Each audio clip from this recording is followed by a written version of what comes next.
Di tengah keramaian Surabaya, seorang kakek tua dengan penampilan sederhana mencoba memasuki sebuah restoran mewah. Tapi perlakuan dingin dan penghinaan yang ia terima membuka luka lama yang tersembunyi. Peristiwa itu bukan sekadar kejadian biasa. Ada sesuatu yang lebih besar yang sedang menunggu di balik cerita sang kakek. Apa yang akan terjadi selanjutnya? Apa yang tersembunyi di balik sosok sederhana itu? Dan bagaimana satu kejadian kecil bisa mengubah jalan hidupnya? Penasaran bagaimana ceritanya? Langsung saja kita simak cerita ini. Dan jangan lupa subscribe, share, dan like channel Okti Story. Silahkan komentar pendapat kalian ya.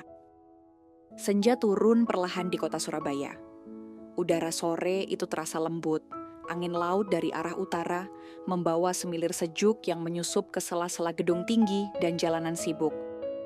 Di salah satu sudut kota, di kawasan elit Jalan Raya Darmo, berdiri sebuah restoran mewah bernama Le Ciel Doré, tempat favorit para pejabat, pengusaha besar, dan artis ibu kota jika berkunjung.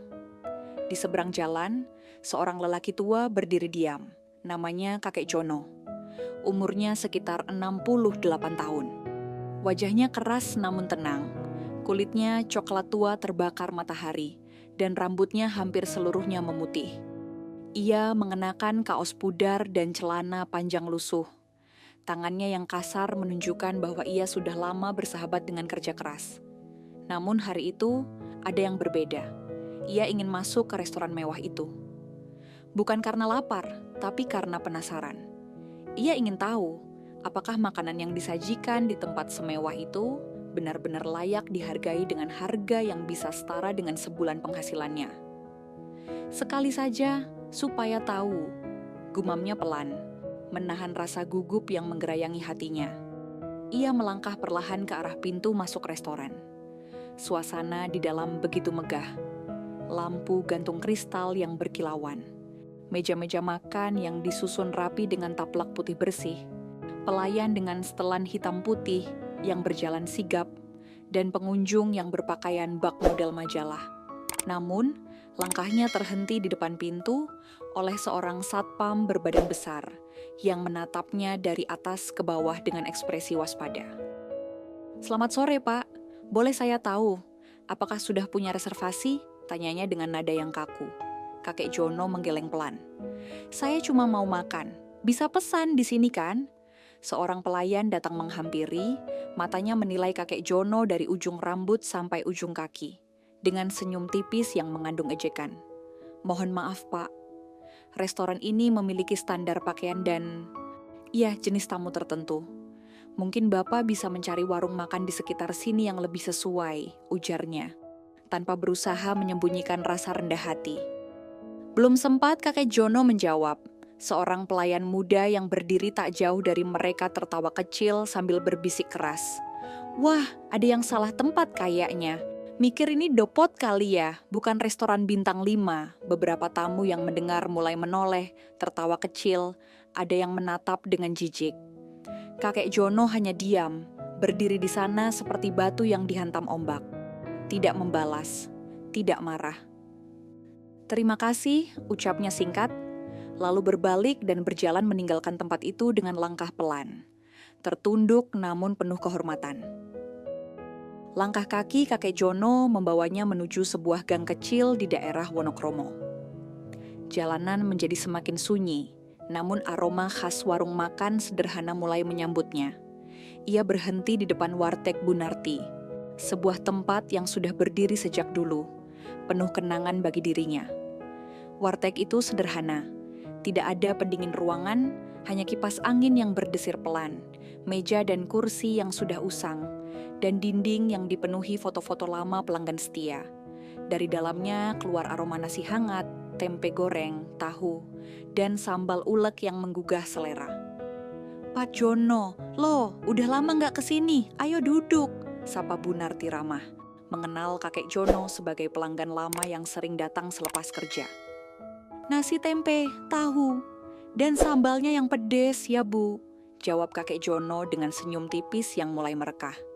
Makanan disajikan di piring enamel usang, tanpa hiasan atau bunga-bunga mahal. Tapi dari suapan pertama, Kakek Jono merasa ada sesuatu yang hangat dan nyata di dalamnya, rasa yang tidak bisa dibeli dengan uang. Di warung itu, ia tidak perlu berpura-pura. Tak ada tatapan sinis, tak ada bisik-bisik yang menghina. Semua orang makan dengan rasa syukur dan penuh keakraban. Hari itu, kakek Jono menyadari sesuatu. Bahwa kemewahan bukan hanya soal tempat atau harga, tapi tentang bagaimana rasa dihargai dan diterima. Beberapa bulan kemudian, tak banyak yang tahu dulunya kakek Jono adalah seorang peternak unggas yang cukup sukses. Ia membangun bisnis ayam kampung organik yang mulai merambah pasar lokal. Namun setelah istrinya meninggal dunia dan anak-anaknya merantau keluar kota, ia merasa kehilangan arah. Ia menutup usahanya dan memilih hidup sederhana di pinggiran Surabaya, mengandalkan sisa tabungan seadanya. Tapi peristiwa di restoran mewah itu membakar semangatnya kembali. Ia tidak ingin merasakan hina seperti itu lagi, dan ia ingin membuktikan bahwa dirinya masih bisa. Dengan tekad yang kuat, kakek Jono mulai membuka kembali peternakan kecilnya. Ia beternak ayam kampung organik dengan metode tradisional yang ramah lingkungan, tanpa bahan kimia, tanpa antibiotik. Ia bangun kembali jaringan ke pasar-pasar tradisional, menjual telur dan daging segar hasil ternakannya. Seiring waktu, kualitas produk kakek Jono dikenal luas. Rasanya yang alami, daging yang empuk, serta telur yang segar menarik perhatian banyak pembeli. Bahkan beberapa restoran ternama di Surabaya mulai memesan produknya. Tetangga-tetangga sekitar yang awalnya ragu, perlahan ikut bergabung membantunya. Ada yang membantu memberi pakan, ada yang mengurus administrasi kecil, dan ada pula yang membantu distribusi. Kakek Jono bukan hanya membangun usaha, tapi juga komunitas kecil yang solid dan saling mendukung. Dalam waktu 2 tahun, nama ayam kampung Jono Farm menjadi salah satu pemasok utama ayam organik di Surabaya. Termasuk untuk restoran-restoran mewah, termasuk Le Ciel Doré, restoran yang dulu menolak dan mempermalukannya. Hingga suatu hari, Le Ciel Doré mengalami masalah keuangan akibat pengelolaan yang buruk dan kalah bersaing dengan restoran baru yang lebih modern. Pemilik lama memutuskan untuk menjual restoran tersebut. Berita tentang penjualan itu tersebar luas, mengejutkan banyak orang. Siapa sangka pembeli baru Le Ciel Doré adalah kakek Jono. Orang-orang yang dulu meremehkan dan menertawakan kakek Jono kini tercengang. Dengan senyum penuh kemenangan dan mata yang bersinar, kakek Jono mengumumkan rencananya untuk mengubah restoran itu menjadi tempat yang ramah dan terbuka untuk semua kalangan. Le Ciel Doré bukan lagi sekadar restoran mewah dengan aturan kaku dan harga mahal. Ia ingin menciptakan ruang di mana setiap orang, terlepas dari latar belakang dan penampilan, dapat menikmati makanan berkualitas dengan harga yang terjangkau. Kakek Jono berdiri di depan pintu restoran barunya, mengenang hari-hari sulit yang pernah dilaluinya. Dari lelaki tua yang diusir dan dipandang rendah, kini menjadi pemilik sebuah tempat yang tidak hanya mewah, tapi juga penuh makna dan kehangatan. Semua orang berhak dihargai, gumamnya pelan, menatap matahari yang mulai tenggelam di balik cakrawala Surabaya. Dan di bawah langit senja itu, sebuah babak baru pun dimulai.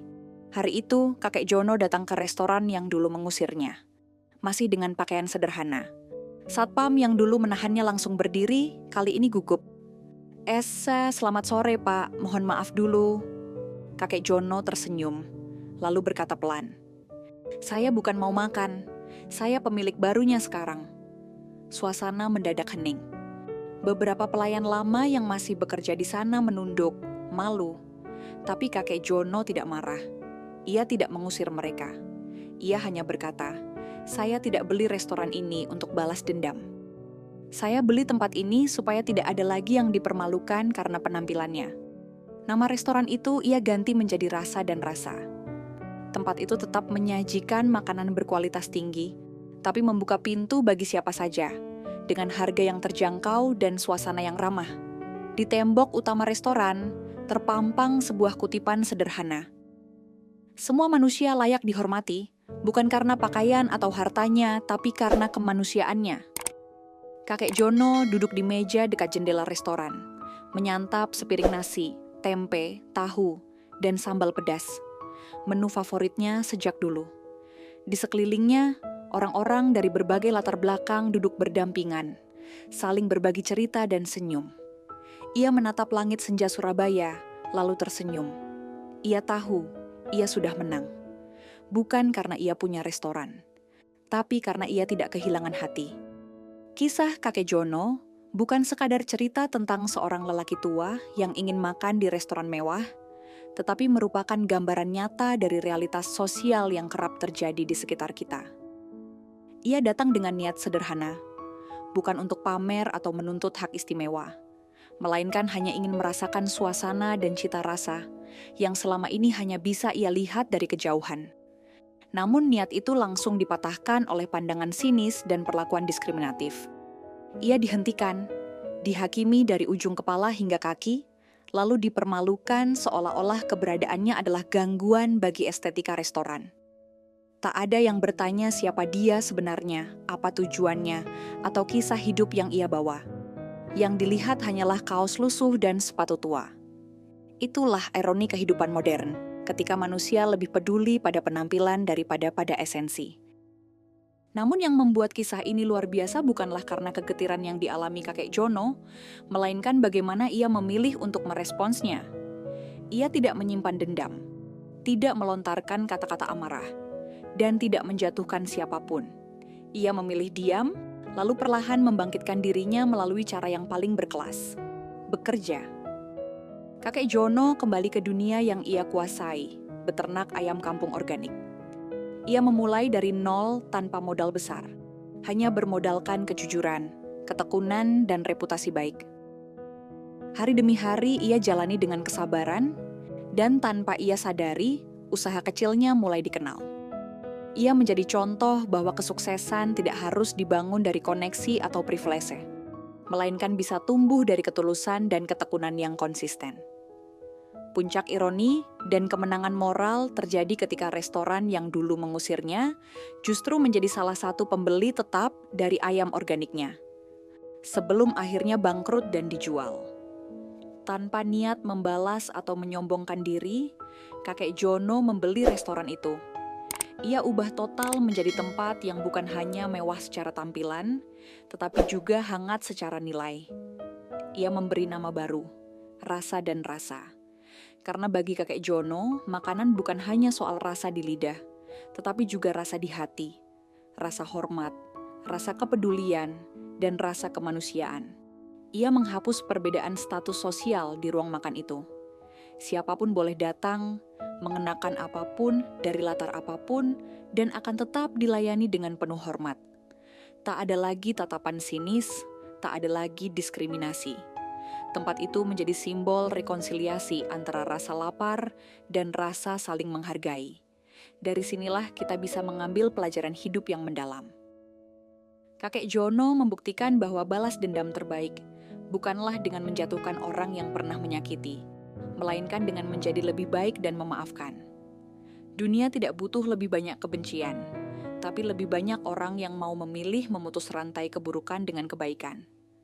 Ia menunjukkan bahwa harga diri tidak akan turun hanya karena dihina, dan bahwa kehormatan sejati tidak ditentukan oleh tempat kita berdiri, tapi oleh bagaimana kita berdiri dalam menghadapi hidup. Ketika seseorang diperlakukan buruk dan memilih untuk tetap baik, disitulah ia telah menang 2 kali. Menang atas dirinya sendiri, dan menang atas keburukan dunia. Makna lain yang tak kalah penting adalah tentang pentingnya melihat manusia sebagai manusia, bukan sebagai status.